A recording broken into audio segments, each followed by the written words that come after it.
5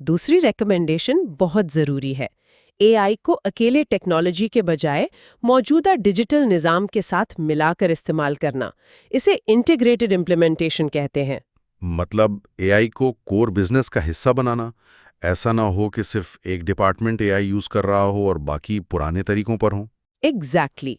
تیسری چیز ہے تربیتی پروگرام شروع کرنا، یعنی کیپیبلٹی بلڈنگ۔ لوگ اگر ٹول یوز کرنا ہی نہیں سیکھیں گے تو فائدہ کیا؟ چوتھی سفارش پالیسی میکرز کے لیے ہے۔ اچھا، وہ کیا ہے؟ ایسے قوانین بنانا جو اے آئی کے اخلاقی استعمال اور کاپی رائٹس کی حفاظت کریں، کیونکہ اے آئی سے کنٹینٹ جنریٹ کرنے میں یہ مسائل آتے ہیں۔ اور آخری یعنی پانچویں سفارش ہے eco system collaboration. Eco system collaboration یعنی دوسری ٹیک کمپنیوں اور اداروں کے ساتھ مل کر چلنا؟ ہاں بالکل۔ اگر ہم اس کو بڑی پکچر سے جوڑیں نا تو یہ بات ثابت ہوتی ہے کہ جی اے آئی کا کامیاب استعمال صرف ٹولز خریدنا نہیں، بلکہ ایک پورا ماحول، ایک مکمل ایکو سسٹم بنانا ہے جہاں باقی سب کے ساتھ مل کر چلا جائے۔ تو اگر اس پوری گہری تحقیق کا نچوڑ پیش کیا جائے تو بات بہت واضح ہے۔ ڈیجیٹل انوویشن ایک بنیاد ہے، جی اے آئی ایک ایمپلیفائر یعنی طاقت بڑھانے والا عنصر ہے، اور ان دونوں کے بہترین انداز میں ملنے سے ہی ایک مکمل ڈیجیٹل ٹرانسفارمیشن وجود میں آتی ہے۔ یہی آج کی جدید میڈیا کمپنیوں کی کامیابی کا راز ہے، جو ان 5000 کمپنیوں کے ڈیٹا نے ثابت کیا۔ لیکن دیکھیں، اس سب سے ایک بہت اہم سوال پیدا ہوتا ہے۔ اور یہ سوال واقعی غور و فکر کے لیے بہت ضروری ہے۔ اس پیپر نے ثابت کیا کہ جی اے آئی انسانی انوویشن کو تیز کرتا ہے، یعنی وہ ایک اسسٹنٹ یا ماڈریٹر کے طور پر موجود ہے۔ لیکن سننے والے اس بات پر ضرور غور کریں کہ مستقبل میں جب اے آئی خود ہی نئے آئیڈیا سوچنے لگے گا، میرا مطلب ہے جب اس کی جنریٹو صلاحیت انسانی انوویشن سے بھی آگے نکل جائے گی، تو کیا ہوگا؟ ایگزیکٹلی۔ تو کیا جی اے آئی اس وقت صرف ایک ایمپلیفائر رہے گا یا وہ خود ہی انوویٹر بن جائے گا؟